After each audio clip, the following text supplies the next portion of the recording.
Yeah, so there's not a ton of articulation on the front, but this van is still doing a good job turning around here. I just hope I don't tip over, which I shouldn't. This is a heavy van, right?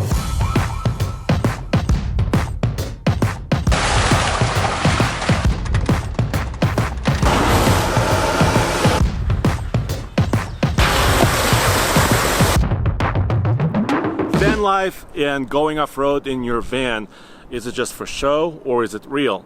In this video I'm gonna take this, the brand new Mercedes-Benz Sprinter 4x4 Summit Van Long Speak Edition out here into the wilderness. I'm gonna show you real-world fuel economy on this van on the highway and also on an overland trip, and show you all the features that it's hiding. Let's do it.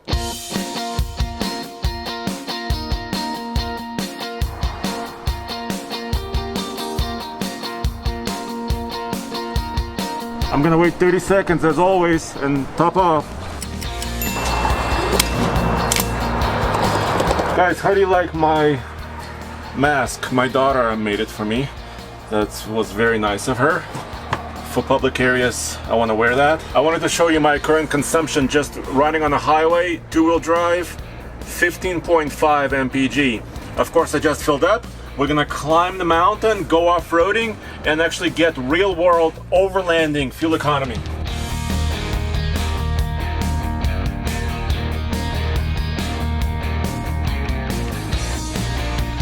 This mountain adventure is made possible by our friends at Transwest.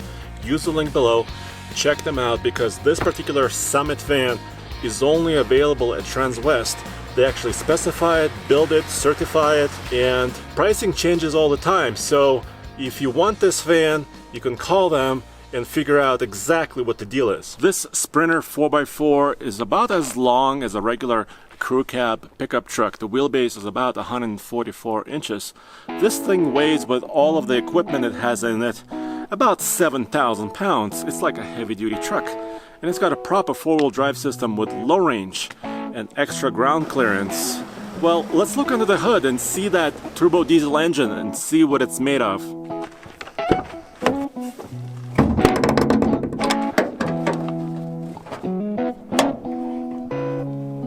When you're going long distance, especially off-road like I am today, you want something that's efficient and reliable. And under the hood here is a 3-liter V6 turbo diesel, and Mercedes has had this engine for quite some time. And the power output is 188 horsepower and 325 pound-feet of torque. It's factory numbers. Summit van does not change the engine. They also do not change the 6-speed automatic transmission that's backing this up. So the chassis of this van comes directly from Mercedes-Benz with all the factory warranty and the reliability that's baked into it. The Sprinter van is also a commercial vehicle. In this case, of course, it's a luxury RV, but everything is kind of easy to get to. But I find this funny. It uses diesel exhaust fluid for emissions, and here's the cap under the hood, so you don't have to go on the side of the vehicle. It's pretty easy to fill up. But Mercedes actually put a sticker here, and they said, put DF here. Do not put it up here where the engine coolant is. So I wonder if somebody swapped those out and refilled the wrong fluid in the past.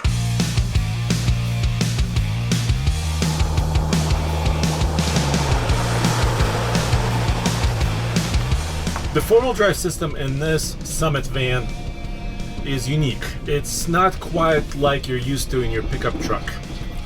Right now I'm in low range, so it does have a transfer case for high-speed four-wheel drive. You can use on the highway in a slippery condition, and of course low-speed crawling like I'm doing right now.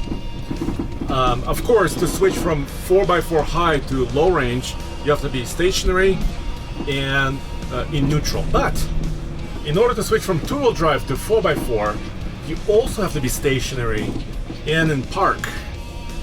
So you can't quite on the fly switch between two-wheel drive and four-wheel drive. It's kind of more of an old school system, but this is a big vehicle. Gross vehicle weight rating on this van is just over 9,000 pounds. With all the Summit body and Summit van, long speak options, this van weighs about 7,000 pounds. So it's kind of like a 3/4 ton heavy-duty truck.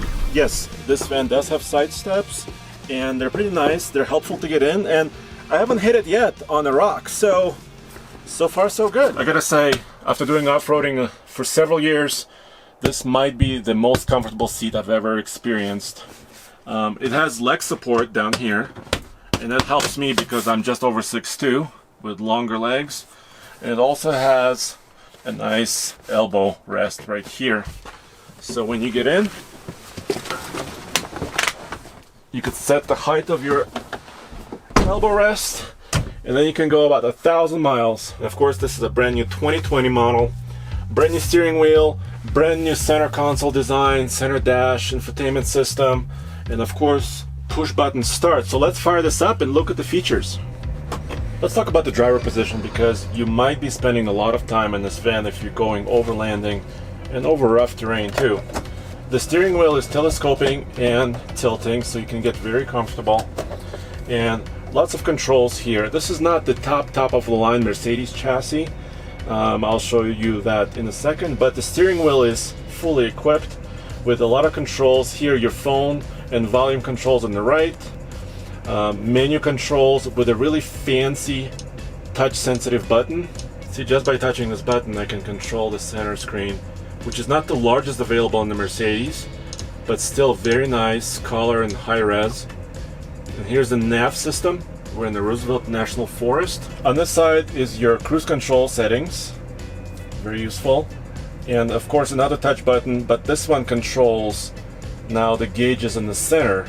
And this is kind of a low resolution screen, but still very useful. You can actually just scroll through it very naturally and get all of your information right there. When parking off-road, it's very important to have a parking brake engaged. It's very easy, it's by the driver's seat all the way up, but it's a special one because you can kind of push it down, but it's still engaged. So you have to be very careful and check out the gauges to make sure. And in order to disengage it, you have to pull it a little bit higher and then pull it down. The transmission shifter on the Mercedes is up here on the steering column. It's this little stalk. The park button is over here. And if you move it down, that's drive. You can move it up one for neutral. You can engage reverse right up here. That also enables your camera.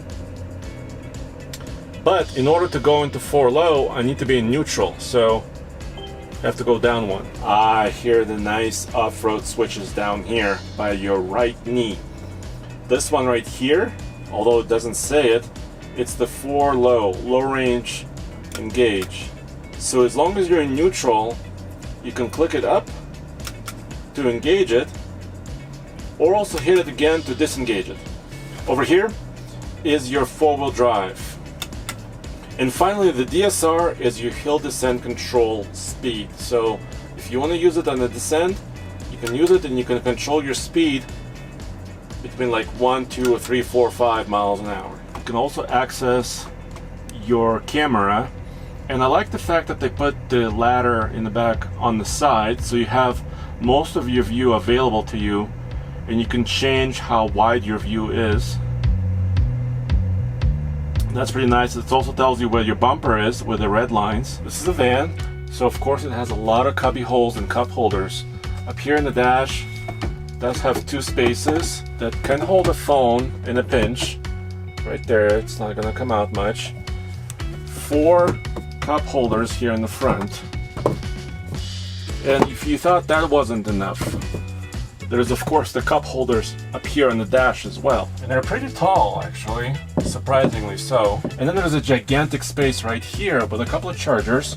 So you can put your phone or a small tablet in here and actually either charge it or actually link it to the infotainment system in here. Up here, Mercedes offers these additional map pockets or more places to store your stuff.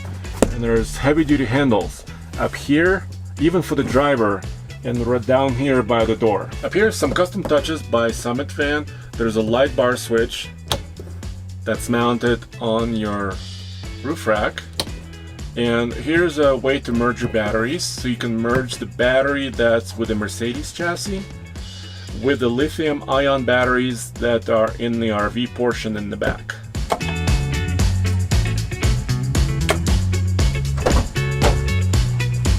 Open the barn doors in the back, and you have all this space.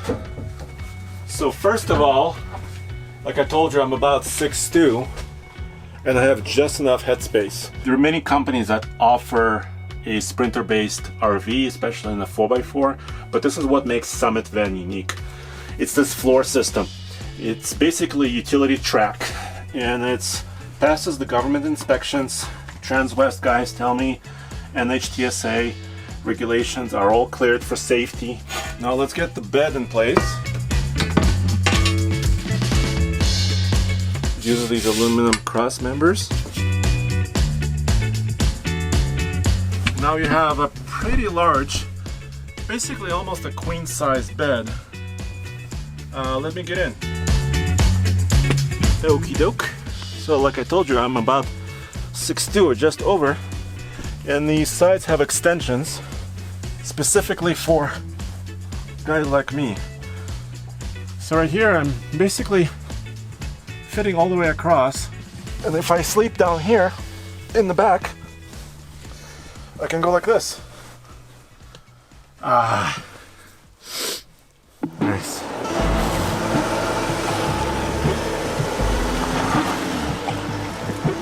Underneath, this van is set up with independent front suspension, so it's not like a Jeep Wrangler or a heavy-duty truck. It's got a solid rear axle. Like I told you, it has low-range transfer case for four-wheel drive. Because this is a long-speed edition, it's got these black Rhino wheels and also these tires. These are BFGs, all-terrains KO2s, and we've tested this tire for many years on different trucks and vans. It's a very solid tire option, and the tire size is 255/70 R17. And as you can see, the clearance of it is good, except by this mud flap, it's pretty tight. I wouldn't go any bigger than this. You have to be very aware of where you are, because this van is taller than most other pickup trucks you're used to. And the roof line is way up there, way above your head. So if you have some low-lying trees, you will have to be very careful so you don't touch them. Van life and off-roading your RV, which is basically what this is, has become very popular. But you know, if you don't do this often, you don't quite realize what it takes to take your house on wheels off-road. The body of the van flexes, the chassis is flexing, the axles, the tires are going up and down, you've got cabinetry, bed, microwave, stove, water tanks. There's a lot going on here, so the fact that this van is relatively quiet on the interior, there's not a lot of like doors rattling and all that stuff, which is really good. That's a testament to kind of the build quality of this van.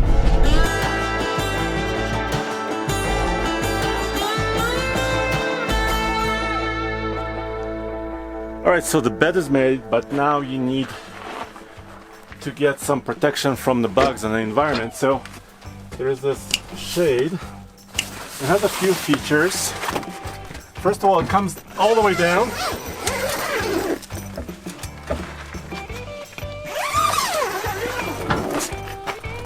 Then it zips open here. You can also have the screen in place, so you can be laying in bed and actually looking outside. You can keep the doors open at night if the weather is nice. There's also a shade / divider by the sliding door. Unhook the two buckles. It's nice and screened area. You could zip it this way. But it has a trick. Check it out. It also has a magnetic seal. Alright, so let's talk about some of the other amenities over here. Here's the kitchen area. You could store obviously your dishes, your kitchenware, your Mercedes-Benz manuals, whatever. You also have a microwave. Here you have a sink. Just fold it out. Turn on your water pump down here.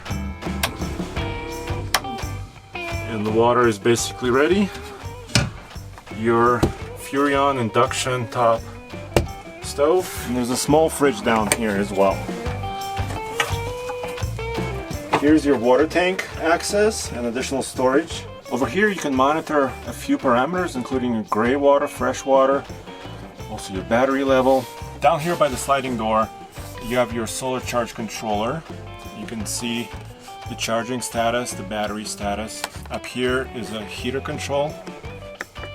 Right now it's so nice, I don't even need it. Down here, some other controls, including your awning and lights throughout the RV.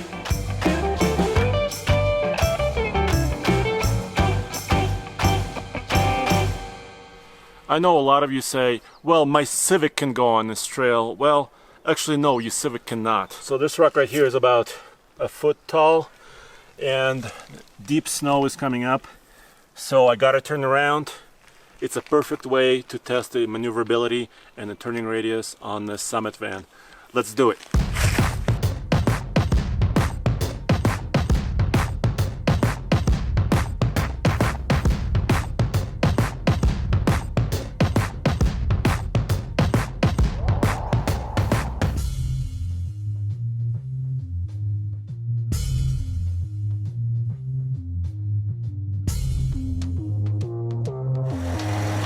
Yeah, so there's not a ton of articulation on the front, but this van is still doing a good job turning around here. I just hope I don't tip over, which I shouldn't. This is a heavy van, right?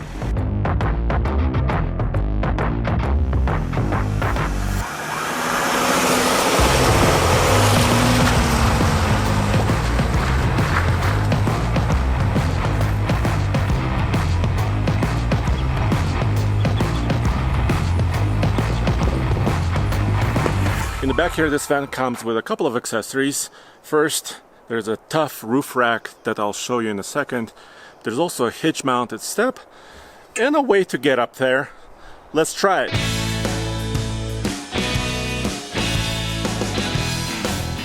Up here, this is a Rhino rack. It has about 170 pounds of payload capacity, so you could put a couple of kayaks up here, some extra cargo. Up front though, there are solar panels that are optional on this van, and over here of course the awning, which is pretty nice and useful.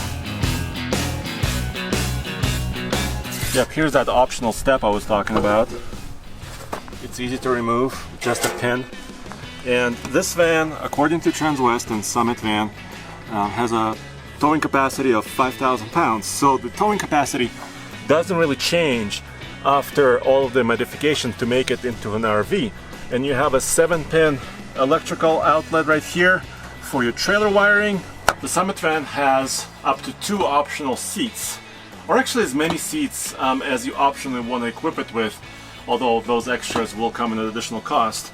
And you can mount them anywhere. This is a common position because it's right behind the passenger in the front. You have plenty of space.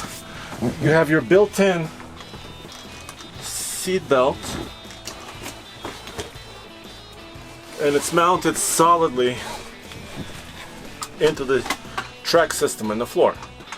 So this means that if you don't like this position, you could change it and put the seat somewhere else. This seat is actually not very heavy. I want to say about 40-50 pounds maybe. But using this track system, let's say you wanted to hang out in the back. Maybe you're watching fireworks, maybe you are by the river and you want to fish. What better way to do it than this, right?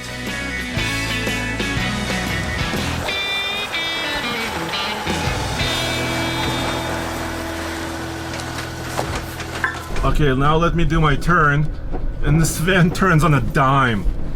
I remember being here in like a Chevy Silverado Trail Boss and taking a very wide turn. In this van, no such thing.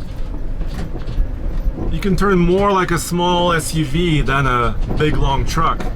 And this thing is really long. I mean, it's got a long wheelbase. It's got a lot of heft and size to it.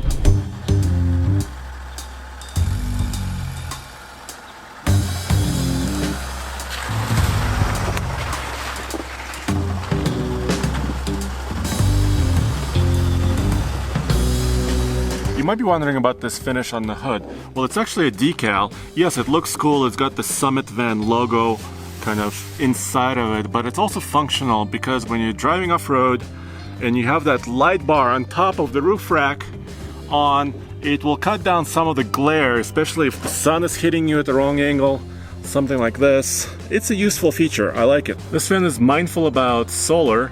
On the passenger side, there's an inlet where you can plug in additional solar panels if you brought like a solar sheet with you or something like that.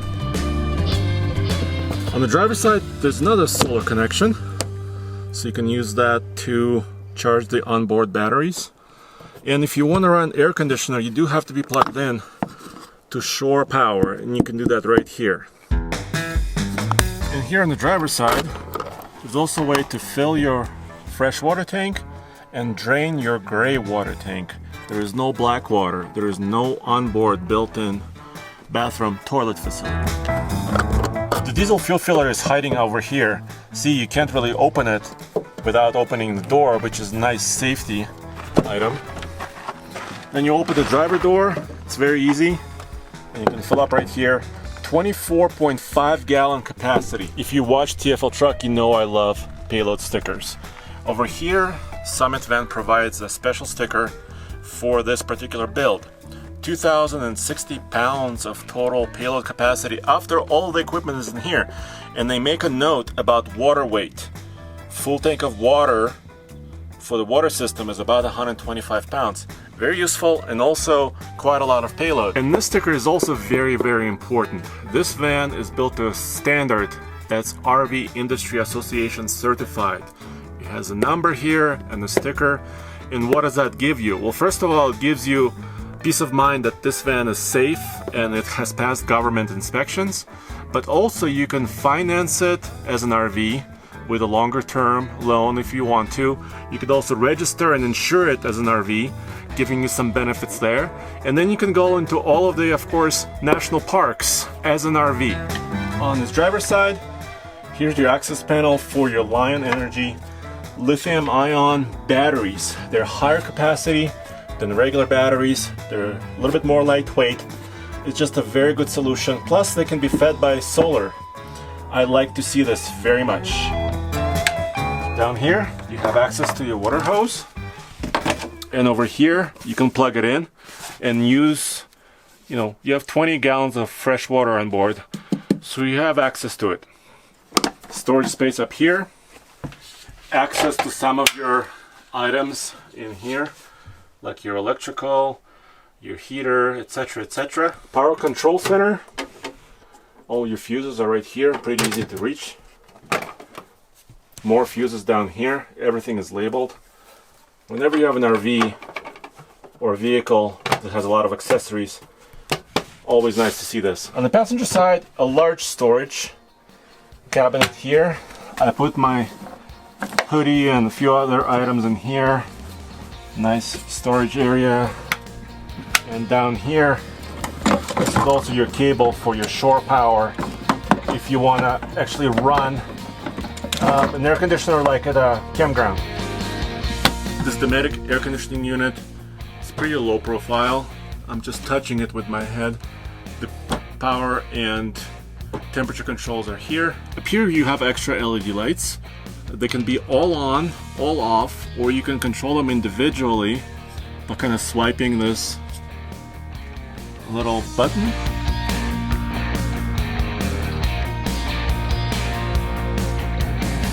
So how does this van handle on the highway, on the road?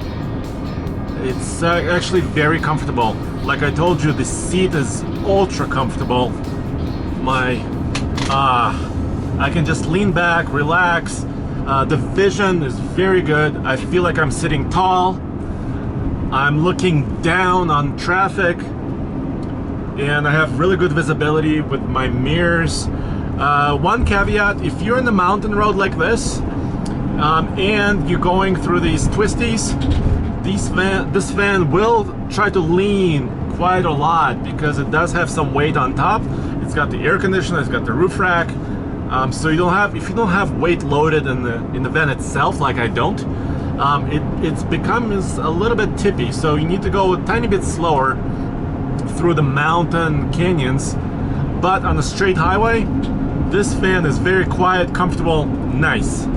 There's lots of competition in this space. Winnebago makes a van they call the Revel. It's also a four-wheel drive Sprinter chassis. There's Sportsmobile. There's several others. Winnebago and Summit Van are some of the few that are actually certified by the government and the RV Association. So you have to look for that. Of course, the prices can go up well above $100,000 for a van, something like this, but there's a lot of choice. So you have to pick and choose exactly the options you want. If you want additional space and a little bit more utility, I think this Summit van is just right for that.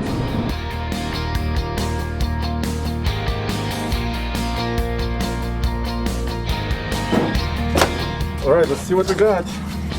No. Okay.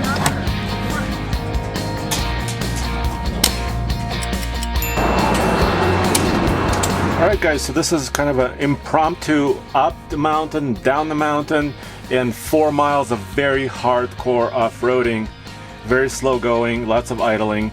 I went total 35 miles overall, divide by 2.701 gallons, 12.9. It's very close to actually 13.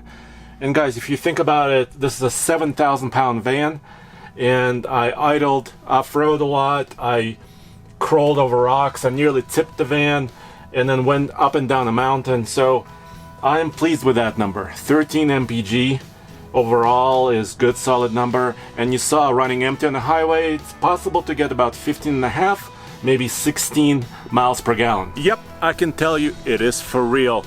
This is actually a quite capable RV van 4x4. And guys, if you like this stuff, go back to tfltruck.com for my news, views, and real world van life 4x4 van, and of course truck reviews.